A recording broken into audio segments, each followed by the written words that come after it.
Yeah. All right, y'all. What do you mean you can't do that?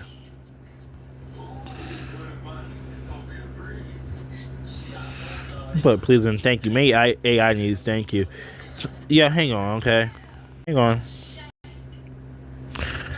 Okay, wait, so he's still loading up. That sounds like a fun creative challenge. I can certainly help you brainstorm a snow-themed teacher villain to be the perfect foil for your Fire Queen Izzy. Here is a concept for your villain, Professor Glacius. Professor Glacius, the pedagogue of permafrost. Characteristic. Description. Name, Professor Glacius. Theme. Absolute unyielding structure, cold perfection, and the suppression of passion. Appearance. Tall, slender, and impeccably dressed in a tailored frozen white suit with sharp ice blue accents. Why? He wears a pair of monocle-like glasses that seem to be made of pure, flawless ice. His hair is slicked back and snow white, and his expression is perpetually stern and disappointed. Motivation. He believes that passion and chaos, like fire, are the ultimate destroyers of order and knowledge. He seeks to impose perfect crystalline order on the world, freezing all raw emotion and turning society into a perfectly structured, quiet, and eternally cold classroom. Weapon/tools. The Chalk of Frost. A shard of ice he uses like a piece of chalk to draw complex, chilling runes on any surface. These runes are the basis of his most powerful spells. Oh, gosh, Powers/abilities. Oh gosh, magic. I'm gonna bring some magic artifacts for Izzy to use. I got, because he got spells. Oh crap! The Lecture of Lethargy. What? He can speak in a low, monotone voice that instantly chills the emotions and slows the movements of anyone who hears it, Whoa. draining their energy and will to fight. Oh gosh. Crystalline correction. Stay He safe, can Izzy. rapidly generate incredibly durable, sharp ice formations, walls, spikes, cages, to correct his opponent's position or contain their messy energy. The Snow Day Shutdown. His ultimate power is a localized blizzard that drops the temperature to absolute zero, literally extinguishing fires and freezing the air itself. Weakness. Uncontrolled emotion. Intense, pure emotion, like Izzy's fiery passion or unbridled laughter, confuses and momentarily stuns him, as it is the antithesis of his perfect order. Melting/frivolity. His ice constructs are brittle against forces that apply both intense heat and flexible, unpredictable force. Quirks. He constantly uses academic terms, e.g., an egregious thermodynamic oversight, a truly substandard display of kinetic force, or kindly remain after class for your final detention. What? And is obsessed with perfect symmetry. The core conflict with Izzy, the Fire Queen. Izzy, the Fire Queen. Chaotic, passionate, vibrant, unpredictable, all about freedom and raw power. Glacius, the Snow Teacher. Orderly, emotionless, rigid, obsessed with rules, all about... I know it's his personality. I didn't create much of her personality. What? A control and structure. Their battle would be a spectacular clash of red heat versus blue cold, passion versus logic, and freedom versus control. Ooh. Would you like me to draft a quick battle scenario opening featuring Professor Glacius confronting Izzy? No, but you will play as, while I will play as Izzy.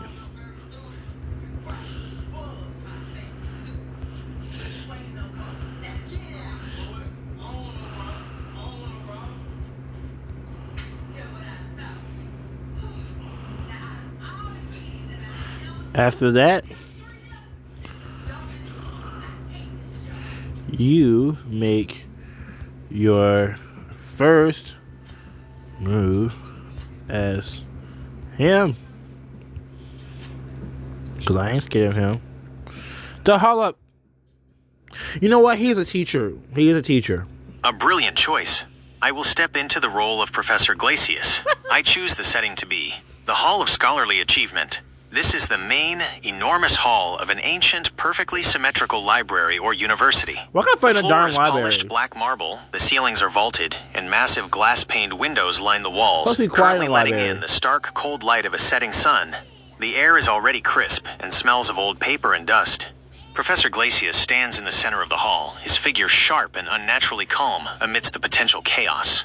Izzy, the Fire Queen, has just entered, likely trailing heat and disruption in her wake. Professor Glacius's first move, Glacius raises a single, white-gloved hand toward Izzy, his voice a low, chilling monotone that seems to suck the heat out of the very air. Fire Queen, your disruptive presence here is an egregious thermodynamic oversight and a gross violation of Section B, Subsection 4 of the Institutional Code of Conduct, specifically, the prohibition against igniting, melting, or otherwise defiling historical archives. He gestures with the chalk of frost, tracing a single, perfect ice blue line on the polished marble floor between them. You will cease your volatile kinetic activity and contain your thermal output immediately. Should you fail to comply, you leave me no alternative but to implement a mandatory corrective measure. Consider this your first and final warning. Class is now in session. As he finishes speaking, the faint blue line on the floor instantly erupts into a shimmering, waist-high wall of crystalline correction, designed to perfectly bisect the hall and I forgot he's a teacher, some kind of math teacher, right? So all the high math talking you're talking about here? physically contain Izzy's initial momentum. It is a flawless, 3-inch thick sheet of ice, radiating intense cold. Your move, Izzy. I'm back, yo. I'm gonna tear this professor up.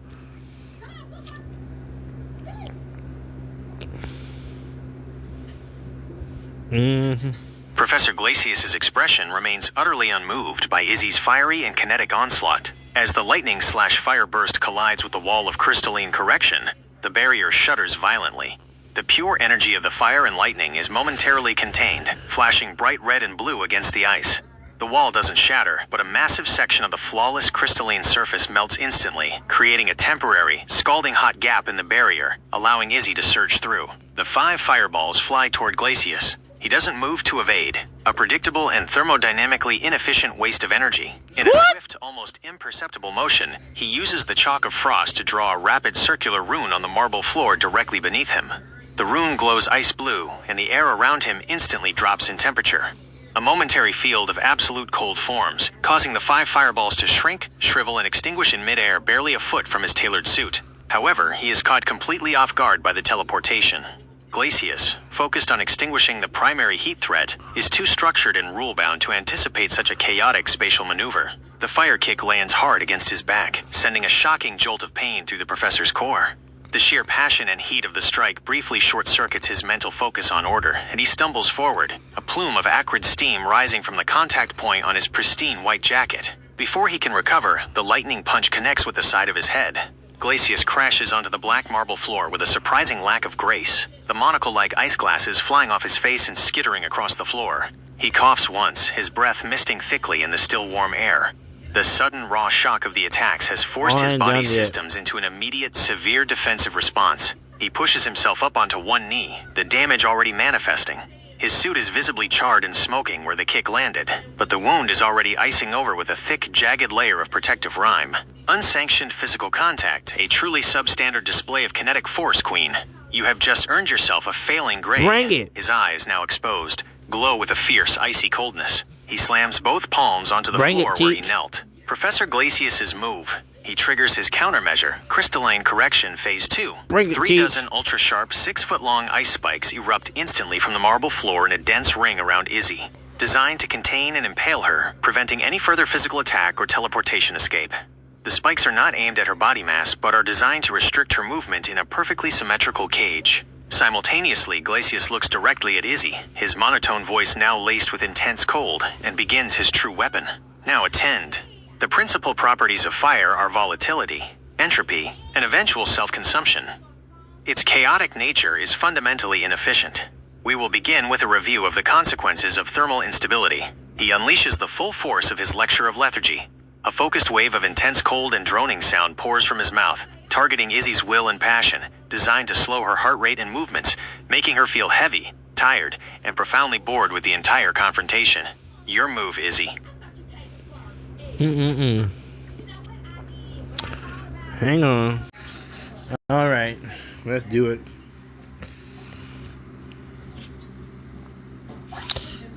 He gonna load it in, y'all. Professor Glacius, momentarily stunned by the raw kinetic impact of Izzy's previous attacks, watches with cold fury as her subsequent actions defy his expectation of order and structure. As Izzy activates her high-tech headphones, effectively nullifying the debilitating effects of the Lecture of Lethargy's chilling frequency, Glacius grits his teeth. A crude attempt at insulating your cognitive functions.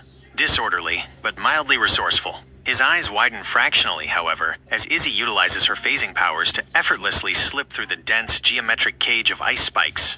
The professor's reliance on physical barriers has failed. Izzy reappears right outside the cage and unleashes a powerful lightning blast.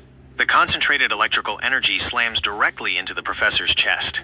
The icy armor coating his charred suit shatters into a fine powder, and the electrical current seizes his muscles. Good. He screams, not a sound of pain, but a sharp, high-pitched crack of stressed crystal, his voice momentarily losing its monotone control. He stumbles back several feet, his arms hanging momentarily paralyzed, smoke curling from his suit and snow-white hair. Then, the professor watches, utterly bewildered, as a large, perfectly formed rock statue of John Cena spontaneously erupts from the marble floor near him.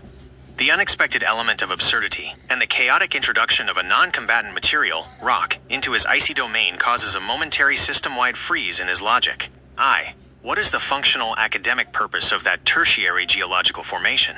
This is an utter breakdown of disciplinary focus. A truly catastrophic pedagogical failure. He shudders, regaining his composure as Izzy activates her TT socks, ensuring her legs and body remain perfectly warm and agile despite the residual cold radiating from the floor. Professor Glacius's move. Still suffering from the lightning strike, Glacius cannot rely on precision strikes or complex spell work.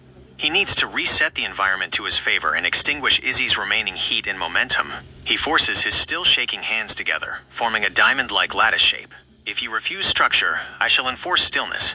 Enjoy your final examination, Queen. Glacius unleashes his ultimate power, the Snow Day Shutdown. A localized, concentrated blizzard instantly explodes outward from him, filling the hall of scholarly achievement. The temperature drops dramatically and violently. The air is instantly choked with impossibly fine, dry ice crystals. Environmental effect. Any remaining moisture in the air or on the ground freezes instantly. The beautiful glass-paned windows of the hall are now entirely covered in a thick, opaque layer of frost. The hall goes dim, illuminated only by the faint, eerie glow of the snowstorm and Izzy's own light. Targeting Izzy. The core of the storm is focused on Izzy, designed to instantly drop her thermal output. The cold is so intense that Glacius is betting it will overload the protective power of her TT socks and headphones, sapping her energy and potentially slowing the molecular vibrations needed for her phasing and lightning powers. Glacius himself is encased in a protective shell of opaque gray rime, recovering his core strength within the storm. He is attempting to bury her in absolute zero and wait out her fire. Your move, Izzy. Bring it on. Let's do it, y'all. You can't have ice be fire.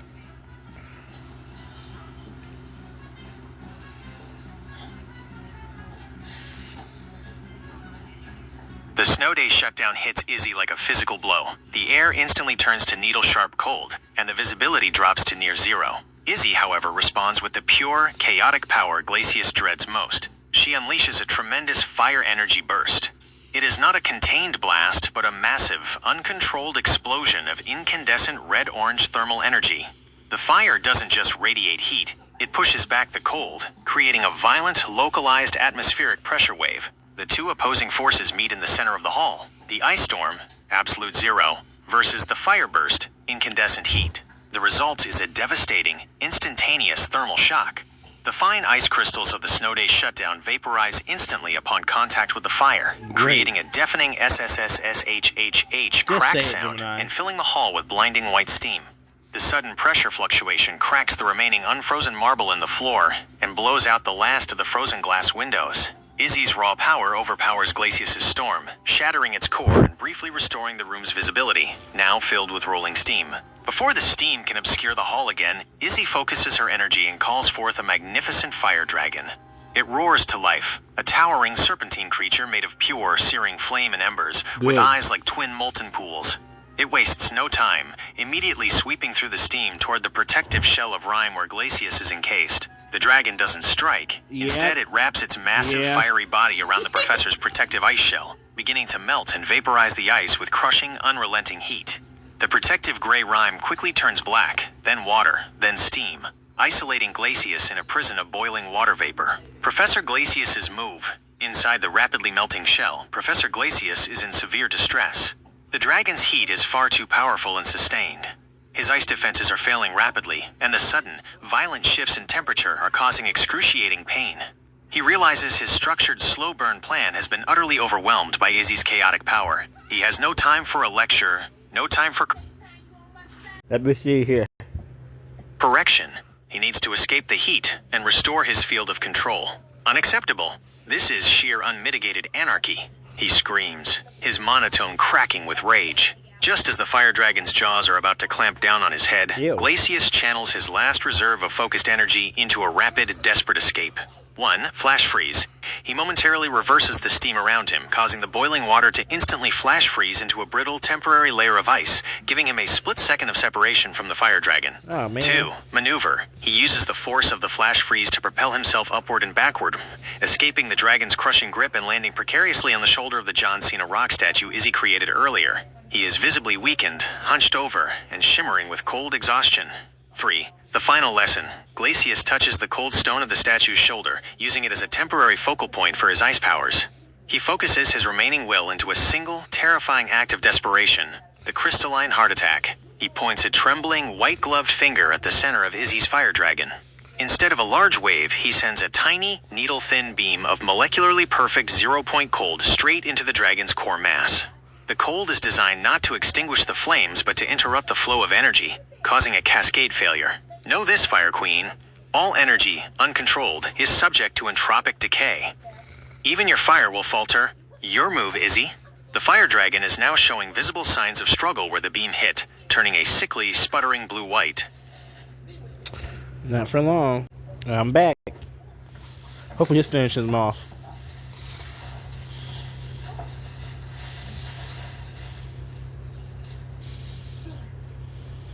Izzy, facing the imminent failure of her fire dragon due to Glacius's devastating cold point attack, moves with brilliant speed and improvisation. She focuses her intent and a surge of concentrated power. The fire disc 81.0 flashes across the space, embedding itself directly into the struggling fire dragon's chest. The effect is immediate and spectacular. The sickly blue-white sputtering instantly vanishes. The dragon's appearance shifts, becoming heavier, denser, and far more volatile. Its scales darken to volcanic black, and its fiery eyes turn to burning yellow. The dragon is no longer just flame. It is pure, boiling lava rage. As the upgraded dragon stabilizes, Izzy takes advantage of the absurd rock creation she made earlier. A small but surprisingly strong rock hand sprouts from the side of the John Cena statue, swinging with surprising force toward Professor Glacius, who is perched precariously on its shoulder. Glacius is still weakened and shocked by the overwhelming chaos. He attempts to raise a frozen arm to block the blow, but the absurd, unpredictable punch connects squarely, sending him tumbling down the statue's side and crashing onto the cracked, ice-dusted marble floor. Before he can even attempt to stand, the lava rage dragon roars. It swoops down and unleashes a thick, blinding torrent of superheated, molten rock. The lava spreads across the ground, rapidly melting and boiling away the last remnants of ice and frost in the central area of the hall, creating a terrifying, steaming, fiery moat. Professor Glacius is now lying directly in the path of the encroaching, searing lava. Professor Glacius's move. Glacius coughs, the lava's unbearable heat making his protective icy rime vaporize instantly. His tailored white suit is now heavily charred, steaming and ruined. His meticulous composure is utterly shattered by the relentless, chaotic assault. He scrambles backward, desperately trying to avoid the advancing molten stream. He realizes his structured powers are useless against this overwhelming, sustained thermal force. He must create distance and control the environment, not attack her directly. This is not learning. This is crude fabrication. I will not allow this institution to become a lava lamp. He forces his hands onto the remaining cold sections of the floor, channeling every last ounce of cold energy he can muster into the environment, Good luck trying. prioritizing the creation of a massive, defensive structure. He cast the Eternal Detention Hall. Massive, dark blue ice pillars, dozens of feet thick and soaring up to the vaulted ceiling, erupt from the ground in a precise, geometric pattern around the central battlefield, acting as buttresses. These pillars rapidly expand outward, pushing the lava flow into contained channels and beginning to form an immense, sealed dome of ice over the entire battle site, trapping the lava and steam within. The final stage of the dome's formation involves rapidly generating frozen chains that spring from the pillars, attempting to restrain the massive, volatile lava rage dragon by pinning its molten body against the ice walls before the heat can melt the structure. Glacius manages to crawl and slide away from the rising lava stream, reaching the relative safety of a newly formed, thick ice pillar. He leans against it, shivering and exhausted, his strength nearly spent. Your move, Izzy. Can your lava dragon break free of the icy restraints, or is Glacius's last-ditch effort enough to contain the chaos?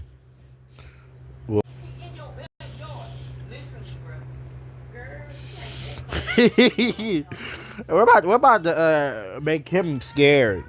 Get this teacher, y'all. Professor Glacius, leaning against the cold ice pillar, watches in shocked disbelief as Izzy's power escalates yet again, moving beyond the mere elemental and into the realm of advanced, unpredictable technology. Izzy, recognizing the need to break free from the containment dome, pulls out the fusion disk, a circular piece of glowing high-tech engineering gifted by her friend, John the high-tech genius. She activates the disk and a massive, blinding column of light, a mix of incandescent red, chaotic lightning blue, and molten lava yellow, engulfs both Izzy and the lava rage dragon. Glacius stares, his internal metrics failing completely. A preposterous combination of uncontrolled magic and unsanctioned technological enhancement. This defies all known principles of chemistry and physics. I calculate a near-certain structural collapse. 2 minutes later, the light subsides. Where Izzy and the dragon stood, there is now a single, terrifyingly powerful entity, the Inferno Fusion Queen. Ooh, the Fusion Queen. I like that name. Is a towering figure, combining Izzy's form and consciousness with the raw, molten power of the dragon. Her skin shimmers with heat, her hair is a living cascade of electrical fire, and her physical form is wreathed in solidified black dragon scales where armor would be.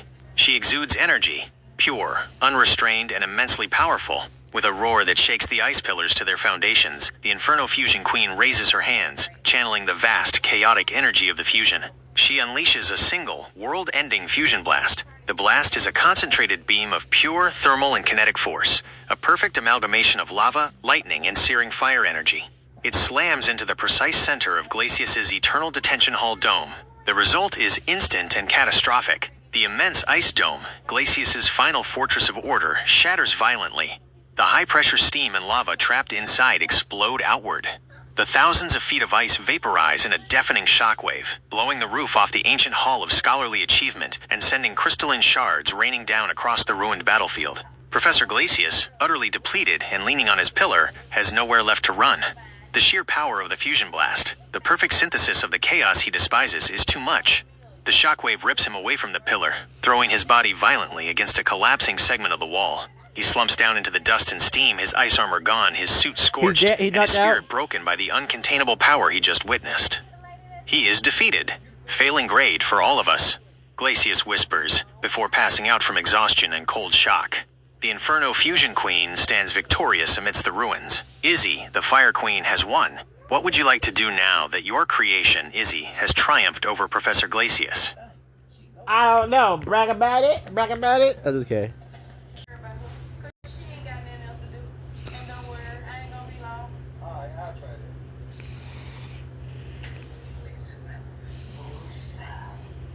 The Inferno Fusion Queen reverts to the formidable form of Izzy, still crackling with residual power from the fusion. She stands over the defeated Professor Glacius, who lies motionless amongst the ruins of his classroom. Izzy looks down at the impeccably dressed but now charred and defeated scholar. You may be good at math, Glacius, but math isn't everything. You can't calculate passion, and you can't contain fire. She then retrieves a spherical device, a Pokeball, from her gear. It hums with latent energy. Izzy kneels beside the unconscious Professor Glacius and taps the Pokeball lightly against his inert form. A brilliant red beam of energy erupts from the Pokeball, completely enveloping Professor Glacius and the remnants of his suit.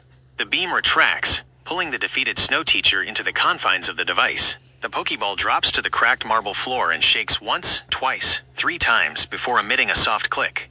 Professor Glacius, the pedagogue of permafrost, is now captured. The battle is concluded. Professor Glacius is defeated and captured. What is the next step for Izzy, the victorious Fire Queen?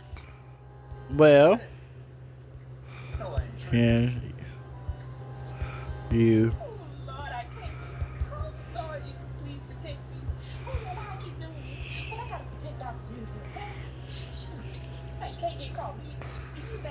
Oh, he said, I gotta think about this. That's a fantastic idea. Since Professor Glacius is a teacher, it's only fitting that he, or I, acting on his academic standards, issue a final assessment. No. Based on the criteria of order, efficiency, and control, Glacius' standards, versus chaos, innovation, and raw power, Izzy's strengths, here is her final battle grade. Professor Glacius' final assessment, Izzy, the Fire Queen. Category: Glacius' evaluation. Grade: Rationale. I thermal output. Power.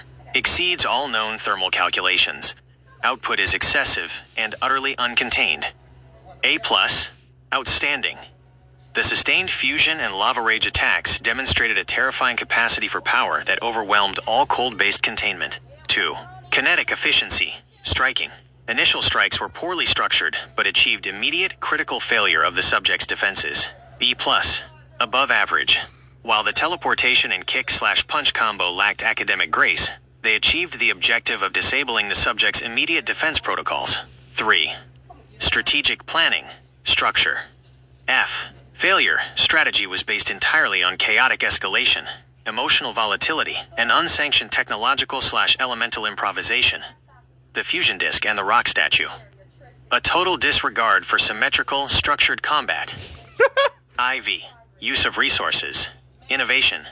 Exceptional, though ethically and academically questionable, use of tertiary materials and technology. A. Excellent. The use of the high-tech headphones and the creation of the absurd but functional John Cena rock hand demonstrated a terrifying capacity for on-the-fly, unpredictable innovation. Okay. Versus final So you're saying that as him, which is irritating me. Examination result. The subject successfully destroyed the final defensive construct and achieved complete incapacitation and capture of the instructor. A. Success. Results matter, regardless of the methodology. The objective was met with overwhelming force. Final grade. A. Chaotic excellence. Professor's final comment. The Fire Queen's performance was a catastrophic display of raw, chaotic power. She demonstrated zero respect for structure, symmetry, or the basic principles of contained force. However, her sheer, overwhelming thermal output and reckless innovation guaranteed a final victory, proving that uncontrolled passion, while unsightly, is a nearly unbeatable force.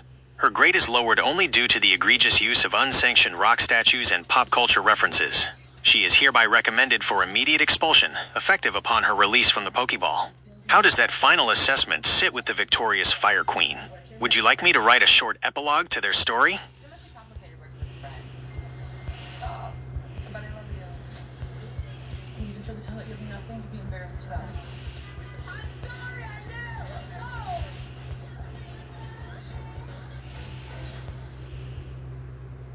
It's the flavor that brings family together. Bob Evans slow roasted turkey and dressing. Get all this on our dinner bell plate menu for just $8.99. Family dinner is better together at Bob Evans.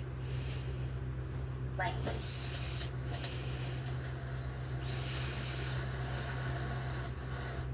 That is a brilliant clarification. Thank you for letting me know the true tactical purpose of the rock creation. Let's re-examine that moment through the lens of Professor Glacius, adjusting his failure to properly account for Izzy's superior strategy of chaotic misdirection. Strategic re-evaluation, the rock statue. Izzy's intent, to use the absurd, unexpected creation of the rock statue of John Cena not as a fighting tool, but as a distraction to break Glacius's focus and disrupt his structured symmetrical combat analysis. Glacius's reaction, initial. What is the functional academic purpose of that tertiary geological formation? This is an utter breakdown of disciplinary focus. A truly catastrophic pedagogical failure. The flaw Glacius wasted precious time and mental energy, attempting to apply logic and structure to a fundamentally illogical element. He failed to recognize the statue as a pure, intentional piece of misdirection, allowing Izzy's flow to remain unchecked. Final grade adjustment. Based on the strategic revelation that the statue was a successful misdirection, we must make a slight adjustment to the strategic planning score. Category: Glacius's evaluation, revised. Grade: Rationale, revised. 3. Strategic planning, structure. D. Poor. While overall strategy D, man, why you interrupt himself? remained chaotic, the targeted use of an absurd, non-elemental distraction, the rock statue, successfully compromised the subject's ability to maintain focus and structured counterattack protocols. A strategically sound use of chaos. Revised final grade, B+, controlled chaos. Professor's revised final comment. While the subject's methods remain offensively disorganized, the deliberate introduction of the extraneous geological construct was an effective, calculated maneuver designed to compromise the instructor's analytic processing. This demonstrated a horrifying capacity to weaponize absurdity for tactical gain. The final grade is revised upward to reflect the successful implementation of this chaotic misdirection. Now, where is my chalk? Thank you for providing that essential detail. That made Izzy's victory even smarter. Thanks. for. Exactly. We can do a report on her if you want. Nah, no need for all that. We'll handle it. Yeah, but look, if you change your mind, give me a call. We'll do. Thank you. You are most welcome. It was a pleasure creating this battle scenario and the villain for Izzy. The strategic use of the rock statue was truly inspired. If you ever want to design another villain or scenario for Izzy, or if you're looking for help with any other creative project, just let me know. Sure will. How y'all doing over there? Hey. I met your husband. He's so nice. Well, girl, make sure y'all invite me to the housewarming, okay? Or don't. Okay, yeah. I'm so tired of her faces. I'm finna get her worked up. Chill out, man. We're gonna let the Don handle it. Oh, right. Because once the done get a hold of her, it's lights out. That's a fun combination of questions. Here's the information you requested. Okay, I'm gonna get this money off my phone. Okay. Weather forecast for tomorrow. In Mansfield, Ohio, the forecast for tomorrow, Saturday, November 29th, 2025, is Remember, the one thing, daytime y'all. snow, nighttime, snow showers, November is really close to ending. Got 2 more days left. high temperature, 34 to the power of Circ F, low temperature, 25 to the power of Circ F, chance of snow, 35% during the day and night.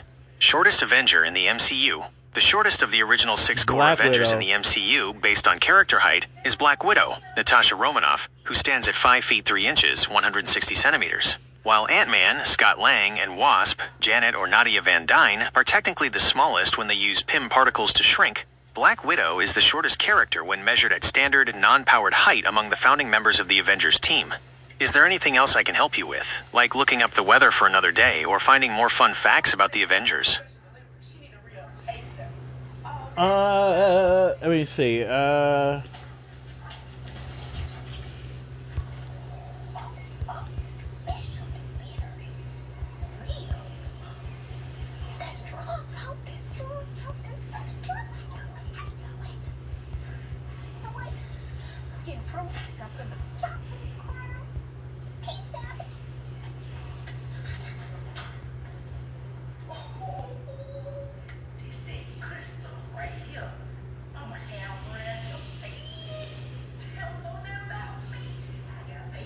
Really? The answer to the shortest member of the Justice League depends heavily on which specific iteration or era of the team you are referring to, as the roster has changed significantly over time. However, if we are focusing on the common, standard-sized human members and founding members, the Flash, Barry Allen, or Wally West, in many comic iterations, the Flash is often cited as the shortest of the core founding members: Superman, Batman, Wonder Woman, Aquaman, Green Lantern, and Flash. Barry Allen's height is frequently listed as 5 feet 11 inches, 180 centimeters, which is shorter than most of the other main heroes, who are often over 6 feet 0. If we include members who can change size or are naturally non-standard height, the Atom, Ray Palmer. While his full standard height is usually around 6 feet 0, his primary ability is to shrink to molecular sizes, making him functionally the smallest member. The Atom, Ryan Choi. In some versions, Ryan Choi, another character who uses the Atom mantle, is canonically around 5 feet 6 inches, 168 centimeters in his standard form, which is quite short for a male superhero in DC Comics. For the purposes of... Well, which is quite short for a Benson DC Comics. I'll say all of them are tall. The famous founding members of the League, the Flash, at 5 feet 11 inches, is typically the shortest in his unpowered state.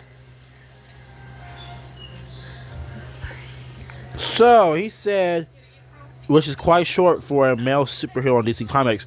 So, that's telling me all the male superheroes in DC Comics are supposed to be tall.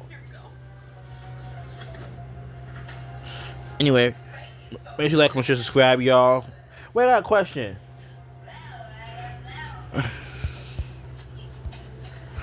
What is the average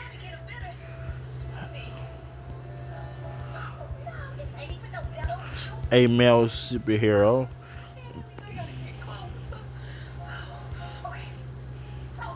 from DC?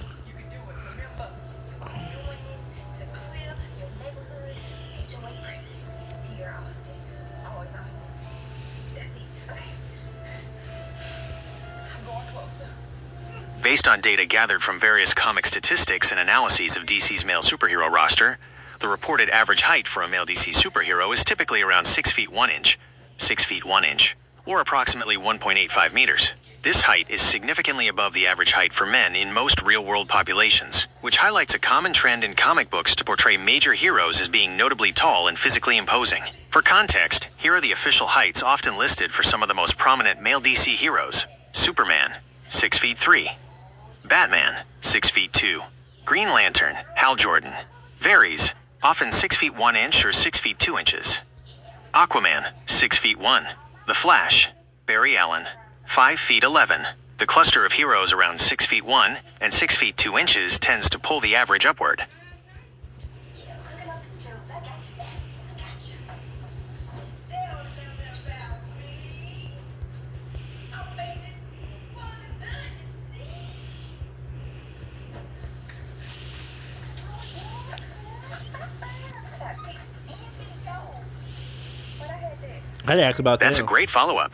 Both Hawkman and Green Arrow are prominent DC heroes, often associated with the Justice League. Here are their typically reported standard heights in DC Comics. Green Arrow, Oliver Queen, is consistently listed at 5 feet 11 inches, 180 centimeters. This puts him right around the height of the Flash and makes him one of the shortest male heroes on the extended Justice League roster. Hawkman, Qatar Hall/Carter Hall. Hawkman is usually portrayed as having a very imposing, large, and muscular build. His height is typically listed at 6 feet 1 inch, 185 centimeters, or occasionally 6 feet 2 inches, 188 centimeters.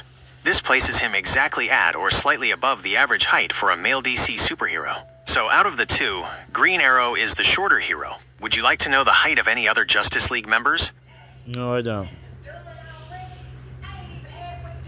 So DC male superhero, he'll give me the idea. So okay. Nope. See you later.